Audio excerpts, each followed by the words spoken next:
नमस्कार दोस्तों, मेरा नाम सुभाष आजड़िया और मैं आपको जिप्सी गाड़ी का एट ऑप्टिकल में गाड़ी को किस प्रकार पार्किंग की जाती है यह बताऊंगा और किस प्रकार फॉरवर्ड में किस प्रकार चला जाता है और रिवर्स में किस प्रकार चला जाता है यह बताऊंगा। देखो दोस्तों, सबसे पहले तो आपको जिप्सी गाड़ी का एट ऑप्टिकल का मेजरमेंट का बारे में पता होना चाहिए। जैसे मेजरमेंट की बात करें हम तो इसमें जैसे यहाँ से यहाँ तक दूरी मिलेगी आपको 12 फीट के लगभग, कम से कम 12 फीट तो मिलेगी।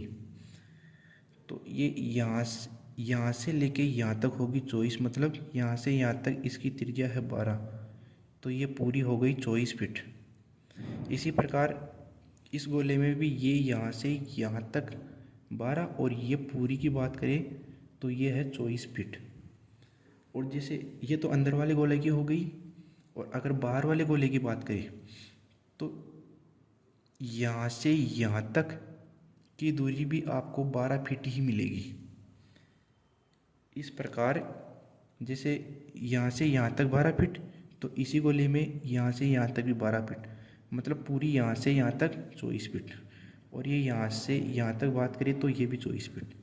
इस प्रकार यहाँ से यहाँ तक की बात करें तो ये दूरी मिलेगी आपको 14 फीट। इस प्रकार एच ऑप्टिकल का मेजरमेंट के बारे में थोड़ा बहुत नॉलेज रखना दोस्तों। अब जैसे हम पार्किंग की बात करें तो पार्किंग यहाँ से यहाँ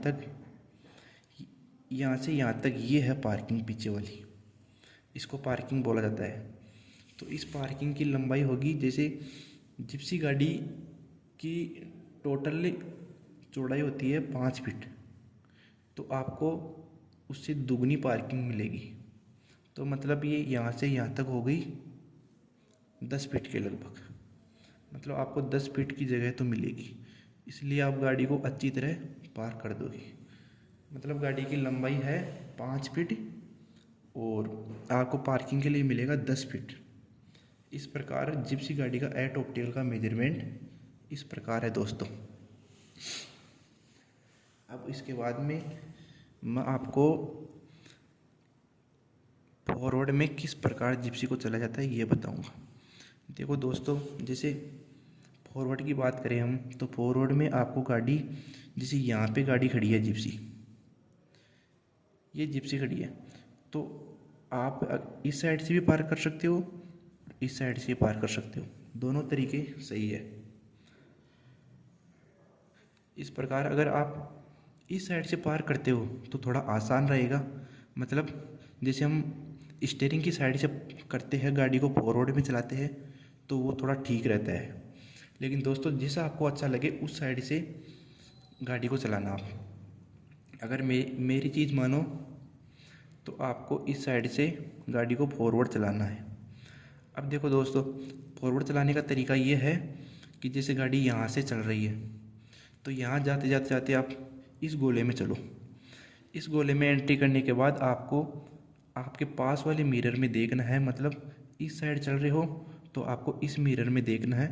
इस मिरर में ये देखना है कि लाइन, जो ये लाइन है ना, इस लाइन और टायर के दोनों के बीच कम से कम भी 1 फीट की दूरी तो बनाए रखो आप। अगर आप 2 फीट की भी रखते हो तो कोई ज़्यादा फर्क नहीं पड़ेगा, लेकिन आप कम से कम 1 या फिर 1.5 फीट के लगभग दूरी बनाते चलो और शीशे में देखते रहो। अगर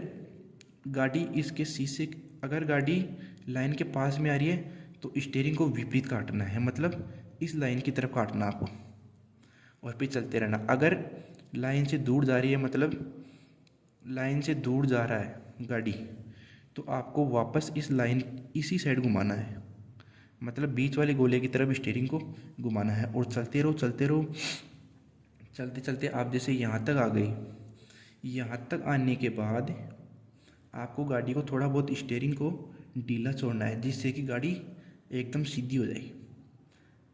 अब जैसे यहाँ से गाड़ी हो गई सीधी, अब सीधी होने के बाद आप चलने दो कहाँ तक, जैसे इस लाइन के पास तक चलने दो, जिससे गाड़ी यहाँ तक आ गई। अब चलने दो। अब जैसे आप बैठे हो इस गाड़ी में इस साइड, तो आपको इस मिरर में देखना है। इस मिरर में ये देखना है कि लाइन से लगभग 1 फीट की दूरी बनाते हुए चलते रहो। इस प्रकार गाड़ी चल रही है। तो ये जैसे यहाँ से गाड़ी चलती जाए और इस लाइन को देखो। अगर दोस्तों आप इस लाइन को नहीं देखना चाहते, कौन सी वाली को, इस लाइन को, मतलब दूसरे वाले शीशे में, तो आपको सबसे बढ़िया तरीका एक और है कि सामने बोनट को देखो। बोनट पे क्या देखना है आपको? बोनट पे ये देखना है कि ये लाइन है ना, ये लाइन, बाहर वाली लाइन, इसमें ये देखना है कि जो गाड़ी का बोनट है ना, बोनट का बीच का हिस्सा देखो। जैसे ये बीच का हिस्सा है, तो ये बीच के हिस्से से टच होती हुई ये लाइन चलनी चाहिए। ये लाइन मतलब जैसे आप यहाँ बैठे हो तो यहाँ पे इसका बोनट है, बोनट का बीच का हिस्सा है, तो आपको इसमें बैठे हुए ये लाइन है ना बोनट के पास दिखेगी। तो इस हिसाब से भी आप चलना चाहते हो तो ये तरीका भी सही है। नहीं, सबसे बेस्ट तरीका है कि साइड वाले मिरर में इस लाइन से 1 फीट की दूरी बनाते चलो। जैसे ही 1 फीट से कम हो तो इस साइड काट लो, मतलब विपरीत काट लो। और जैसे ही इससे दूर होती जाए तो वापस इस लाइन की तरफ घुमा लो। इस प्रकार घुमाते रहो, घुमाते रहो, घुमाते रहो, घुमाते चलते हो। जैसे चलते जाओ, अगर गाड़ी चल रही है जैसे यहाँ तक आ गई, फिर यहाँ तक आ गई। अब यहाँ पे आने के बाद आपको स्टीयरिंग को थोड़ा इस साइड घुमाना है, मतलब थोड़ा ढीला छोड़ दो। ढीला छोड़ने पे गाड़ी चली जाएगी थोड़ी सीधी। अब सीधी जाने के बाद ये जैसे इसका किनारा है, इस किनारे के बीचों बीच बोनट आना चाहिए।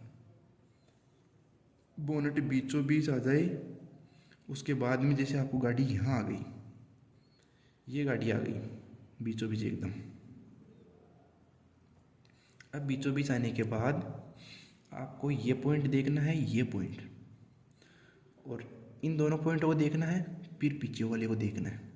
अगर चारों पॉइंट दिख जाए आपको तो गाड़ी को सीधे जाने देना पीछे की तरफ। अगर चारों पॉइंट नहीं दिखे आपको तो आपको जिस साइड गैप ज़्यादा है उसी साइड घुमाना। जैसे इस साइड गैप ज़्यादा है, मतलब इस साइड गैप ज़्यादा है तो आप इस साइड घुमाओ, मतलब स्टीयरिंग को इस साइड घुमाना है। और अगर इस साइड गैप ज़्यादा हो तो इस साइड घुमाओ। इस प्रकार घुमाते रहना, घुमाते रहना। जैसे ही गाड़ी बीचों बीच आ जाए तो सीधी चलने देना, सीधी चलने दो, चलने दो। जैसे ही आगे वाला टायर इसको पार कर जाए, मतलब यहाँ तक आ जाए, लगभग आप मान के चलो कि 2 या 2.5 फीट या फिर 3 फीट के लगभग इस पॉइंट से गाड़ी को थोड़ा पीछे दे देना।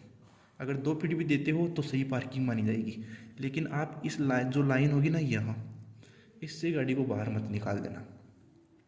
इस प्रकार जिप्सी को आप चलाते हो तो अच्छे प्रकार से फॉरवर्ड, रिवर्स और पार्किंग ये सब ठीक हो जाएगी। ये है जिप्सी गाड़ी का एट ऑप्टिकल।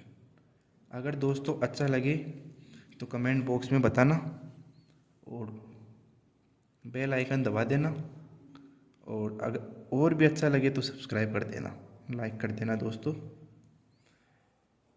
ठीक है दोस्तों।